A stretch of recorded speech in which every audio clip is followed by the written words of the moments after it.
प्रिय भक्तगणों, गायत्री मंत्र को सबसे प्रभावशाली माना जाता है। पौराणिक मान्यताओं के आधार पर ब्रह्मा जी जब सृष्टि की रचना कर रहे थे, तब उन पर गायत्री मंत्र प्रकट हुआ था। उन्होंने ही सर्वप्रथम गायत्री माता का आह्वान किया और अपने मुख से गायत्री मंत्र की व्याख्या की। इस तरह से गायत्री माता का प्रकाट्य हुआ।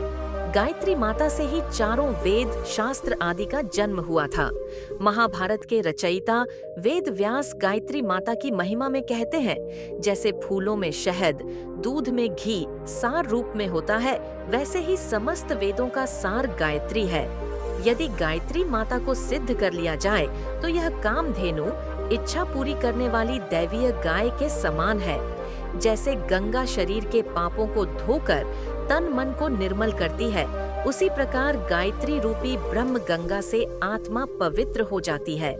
ऐसा माना जाता है कि चारों वेदों से जो पुण्य की प्राप्ति होती है, यदि गायत्री मंत्र को सिद्ध कर लिया जाए तो उसी पुण्य की प्राप्ति होती है। गायत्री मंत्र का लगातार जाप करने से शांति, आनंद, कृपा और समृद्धि आती है। इसके अलावा यह ध्यान को बढ़ाने, रोगों के निवारण करने और नकारात्मक शक्तियों के खिलाफ ढाल के रूप में कार्य करता है। इस मंत्र को जागृत करने के लिए इसका 108 बार जाप करना अति आवश्यक है। ज्योतिष शास्त्र के अनुसार यदि गायत्री मंत्र का कोई व्यक्ति ठीक तरीके से नियमित रूप से जाप करता है तो उस व्यक्ति का क्रोध शांत होता है, जीवन में तनाव और चिंता जैसी समस्याएं नहीं आती, कुंडली में सूर्य की स्थिति मजबूत होती है और करियर में तरक्की प्राप्त होती है।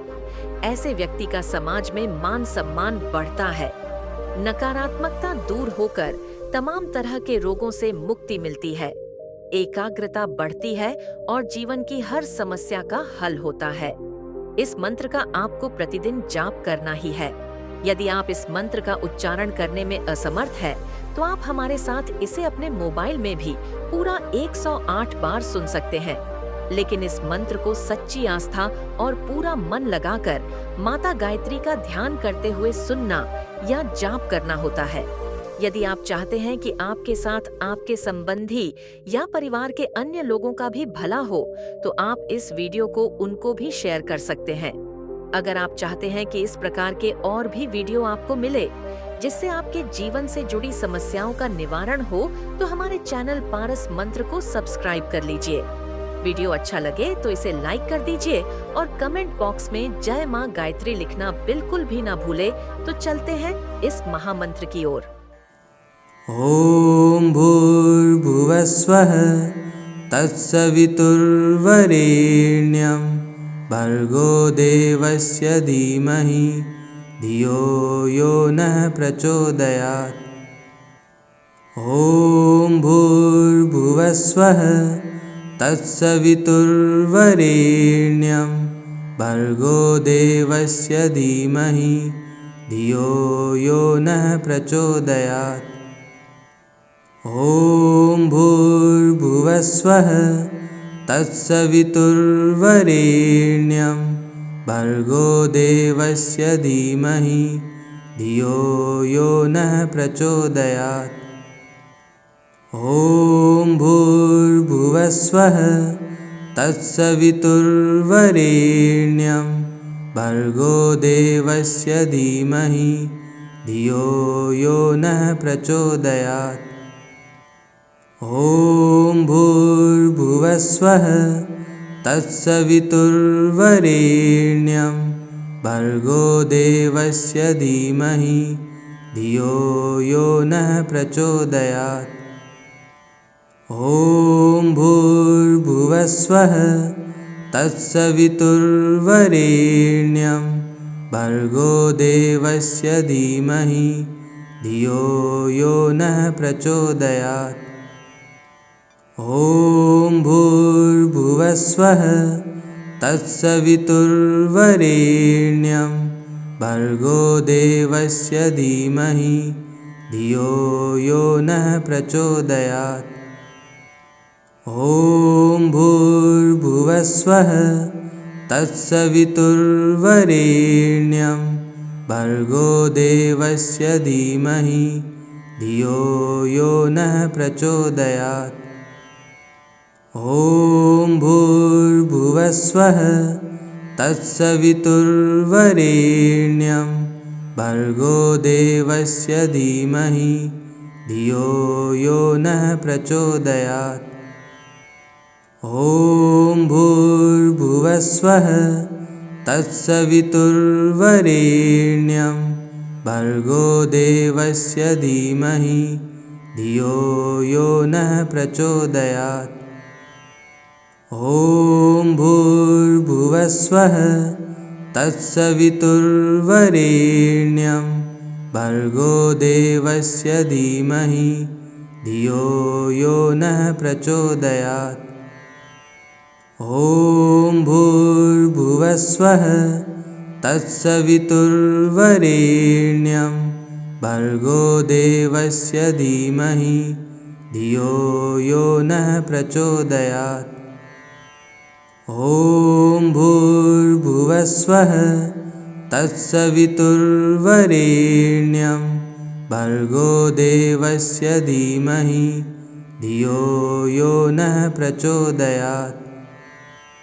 ॐ भूर्भुवस्वः तत्सवितुर्वरेण्यं भर्गो देवस्य धीमहि धियो यो नः प्रचोदयात्। ॐ भूर्भुवस्वः तत्सवितुर्वरेण्यं भर्गो देवस्य धीमहि धियो यो नः प्रचोदयात्।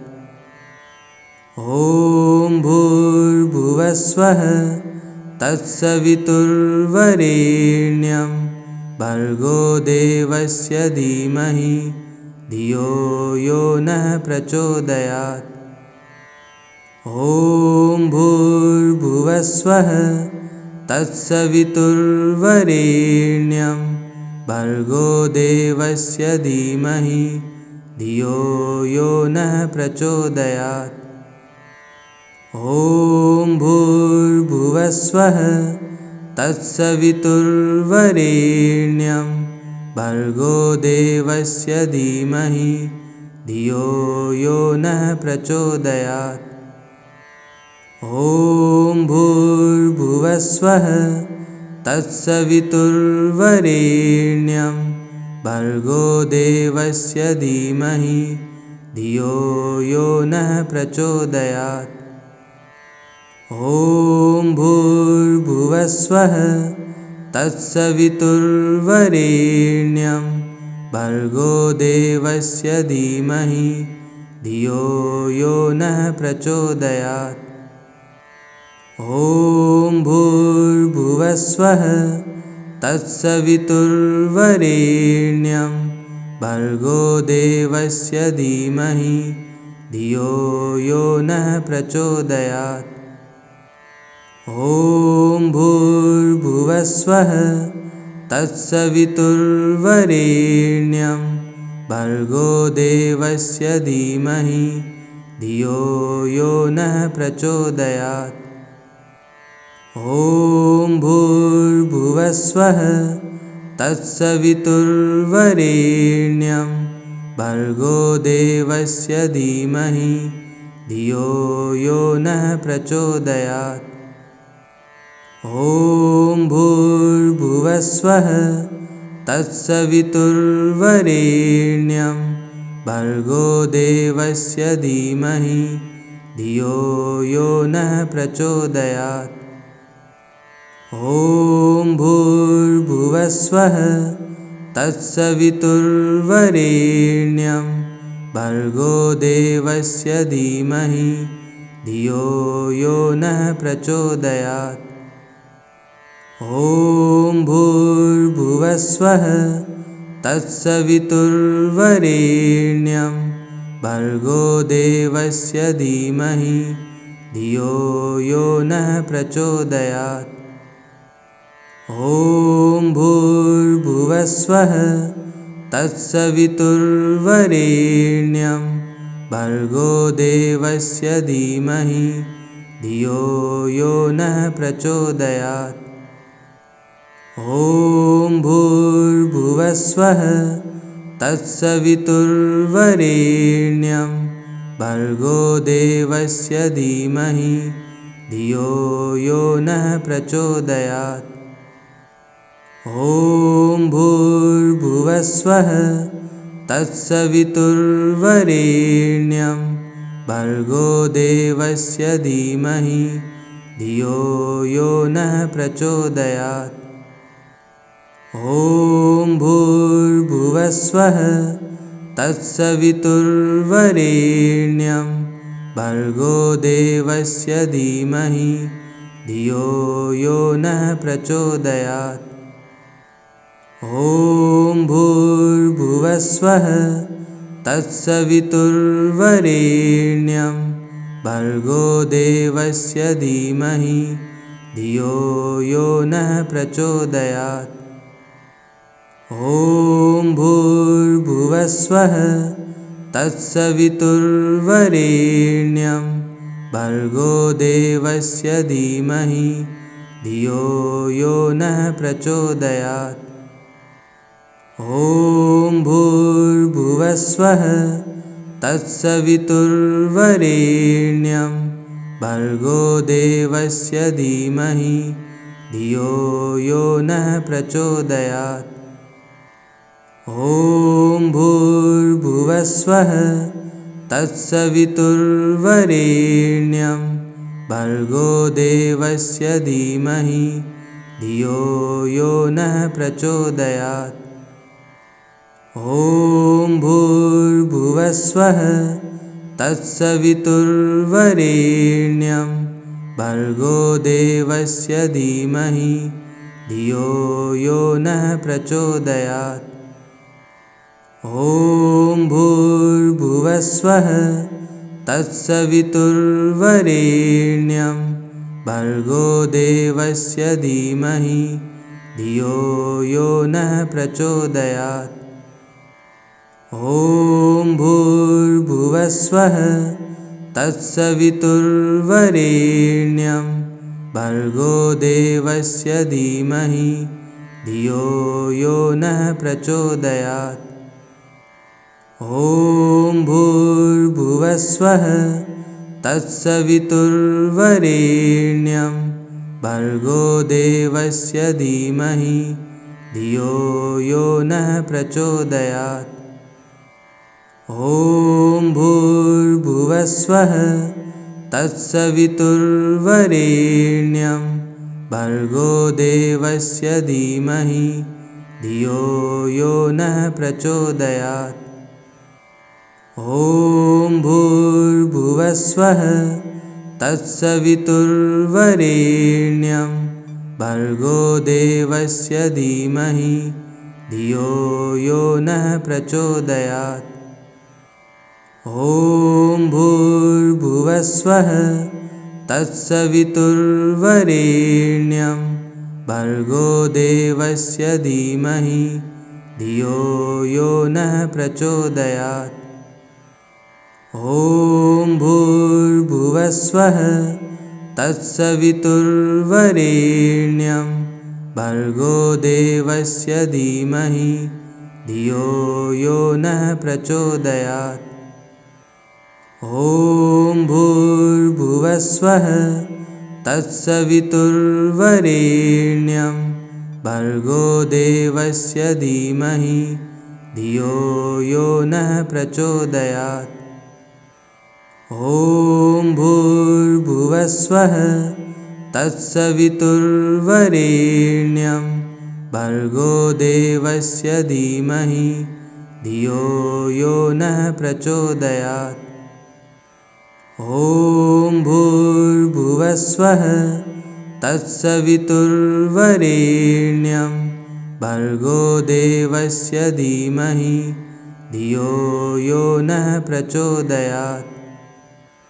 ॐ भूर्भुवस्वः तत्सवितुर्वरेण्यं भर्गो देवस्य धीमहि धियो यो नः प्रचोदयात्। ॐ भूर्भुवस्वः तत्सवितुर्वरेण्यं भर्गो देवस्य धीमहि धियो यो नः प्रचोदयात्। ॐ भूर्भुवस्वः तत्सवितुर्वरेण्यं भर्गो देवस्य धीमहि धियो यो नः प्रचोदयात्। ॐ भूर्भुवस्वः तत्सवितुर्वरेण्यं भर्गो देवस्य धीमहि धियो यो नः प्रचोदयात्। ॐ भूर्भुवस्वः तत्सवितुर्वरेण्यं भर्गो देवस्य धीमहि धियो यो नः प्रचोदयात्।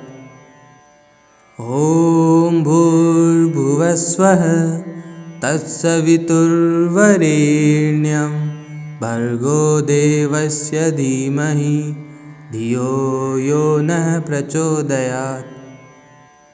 ॐ भूर्भुवस्वः तत्सवितुर्वरेण्यं भर्गो देवस्य धीमहि धियो यो नः प्रचोदयात्। ॐ भूर्भुवस्वः तत्सवितुर्वरेण्यं भर्गो देवस्य धीमहि धियो यो नः प्रचोदयात्।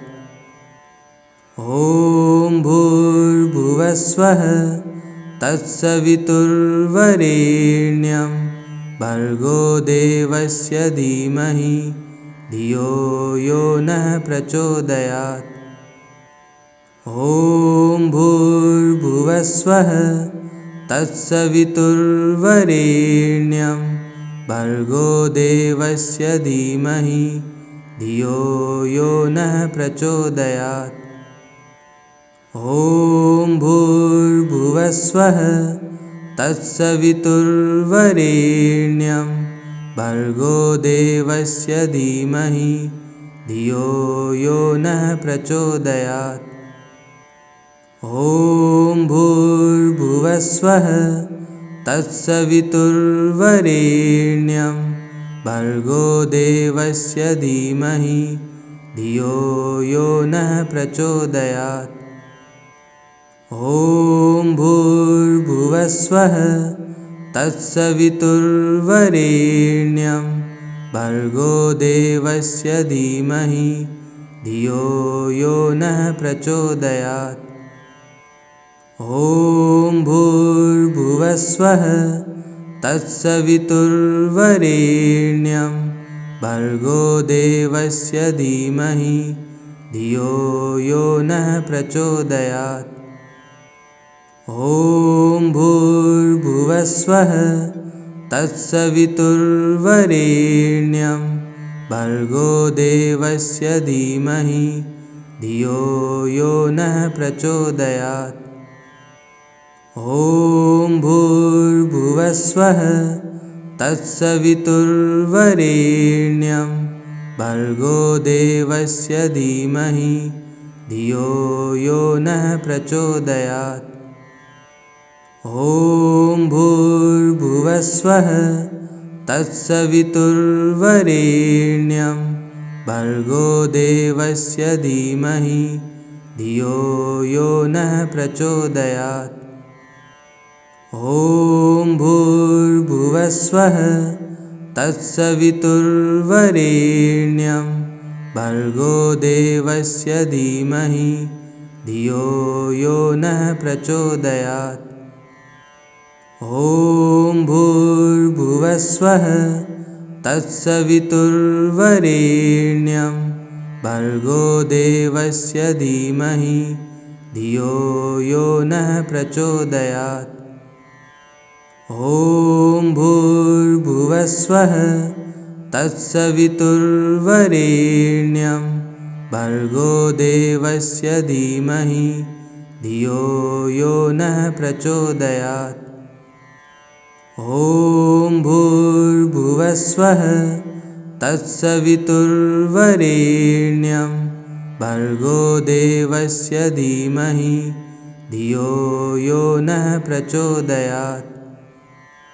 ॐ भूर्भुवस्वः तत्सवितुर्वरेण्यं भर्गो देवस्य धीमहि धियो यो नः प्रचोदयात्।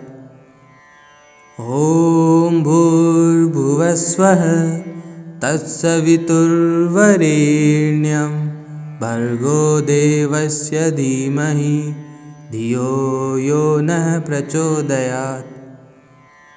ॐ भूर्भुवस्वः तत्सवितुर्वरेण्यं भर्गो देवस्य धीमहि धियो यो नः प्रचोदयात्। ॐ भूर्भुवस्वः तत्सवितुर्वरेण्यं भर्गो देवस्य धीमहि धियो यो नः प्रचोदयात्। ॐ भूर्भुवस्वः तत्सवितुर्वरेण्यं भर्गो देवस्य धीमहि धियो यो नः प्रचोदयात्। ॐ भूर्भुवस्वः तत्सवितुर्वरेण्यं भर्गो देवस्य धीमहि धियो यो नः प्रचोदयात्। ॐ भूर्भुवस्वः तत्सवितुर्वरेण्यं भर्गो देवस्य धीमहि धियो यो नः प्रचोदयात्। ॐ भूर्भुवस्वः तत्सवितुर्वरेण्यं भर्गो देवस्य धीमहि धियो यो नः प्रचोदयात्। ॐ भूर्भुवस्वः तत्सवितुर्वरेण्यं भर्गो देवस्य धीमहि धियो यो नः प्रचोदयात्। ॐ भूर्भुवस्वः तत्सवितुर्वरेण्यं भर्गो देवस्य धीमहि धियो यो नः प्रचोदयात्। ॐ भूर्भुवस्वः तत्सवितुर्वरेण्यं भर्गो देवस्य धीमहि धियो यो नः प्रचोदयात्। ॐ भूर्भुवस्वः तत्सवितुर्वरेण्यं भर्गो देवस्य धीमहि धियो यो नः प्रचोदयात्। ॐ भूर्भुवस्वः तत्सवितुर्वरेण्यं भर्गो देवस्य धीमहि धियो यो नः प्रचोदयात्। ॐ भूर्भुवस्वः तत्सवितुर्वरेण्यं भर्गो देवस्य धीमहि धियो यो नः प्रचोदयात्। ॐ भूर्भुवस्वः तत्सवितुर्वरेण्यं भर्गो देवस्य धीमहि धियो यो नः प्रचोदयात्। ॐ भूर्भुवस्वः तत्सवितुर्वरेण्यं भर्गो देवस्य धीमहि धियो यो नः प्रचोदयात्। ॐ भूर्भुवस्वः तत्सवितुर्वरेण्यं भर्गो देवस्य धीमहि धियो यो नः प्रचोदयात्। ॐ भूर्भुवस्वः तत्सवितुर्वरेण्यं भर्गो देवस्य धीमहि धियो यो नः प्रचोदयात्। ॐ भूर्भुवस्वः तत्सवितुर्वरेण्यं भर्गो देवस्य धीमहि धियो यो नः प्रचोदयात्। ॐ भूर्भुवस्वः तत्सवितुर्वरेण्यं भर्गो देवस्य धीमहि धियो यो नः प्रचोदयात्। ॐ भूर्भुवस्वः तत्सवितुर्वरेण्यं भर्गो देवस्य धीमहि धियो यो नः प्रचोदयात्। ॐ भूर्भुवस्वः तत्सवितुर्वरेण्यं भर्गो देवस्य धीमहि धियो यो नः प्रचोदयात्। ॐ भूर्भुवस्वः तत्सवितुर्वरेण्यं भर्गो देवस्य धीमहि धियो यो नः प्रचोदयात्। ॐ भूर्भुवस्वः तत्सवितुर्वरेण्यं भर्गो देवस्य धीमहि धियो यो नः प्रचोदयात्।